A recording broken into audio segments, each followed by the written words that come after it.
Who says consumers are being thrifty? Howard Lynn's in here with me today. We're going to start BullHorn with a look at some luxury stocks. COH, Tiffany COH had great earnings, and it was the best performer in the S&P 500 on Tuesday. What are people on the stream talking about with some of these luxury retail companies? Well, I'll go to the ladies. One of my friends, Kristen, who's a retail expert, lives out in the Valley of Phoenix, spends her day at the stores, and she has an explanation about these stores. First of all, people are putting off purchases, so when they do, they're going to those aspiring brands. Secondly, the product is amazing. Thirdly, is these companies have reorganized their retail, so all this money is dropping to the bottom line from the lease payments. And fourth, with the cheap dollar, the travel industry is big, and foreigners are coming here and buying our luxury goods. Even though they're younger overseas, when they come here, they can afford COH.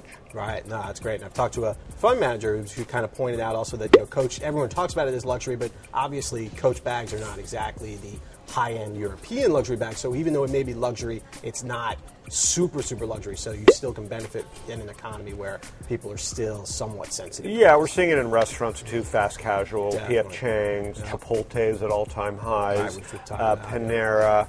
So it's just that kind of middle of the market, aspiring, not the full high end, but those aspiring brands, the money managers are buying stock. Right. So quickly before we move on to the next topic, COH, Nordstrom, Tiffany, are those stocks you would be bullish or bearish on right now? Or I'm not buying retailers, so I don't have an opinion. I think I'm bullish as long as these trends continue. You ride these things until you see a hiccup, and right now through fourth quarter it looks okay. Right. But they're not companies that excite me. Gotcha.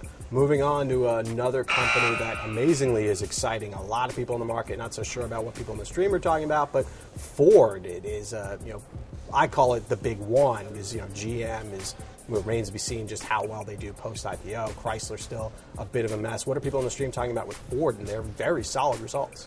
Yeah, Ford is, people love it. People have loved it from like $2, $3. I think people like airlines, they're fascinated with automobile stocks. And to me, it seems like they had another free run at the title.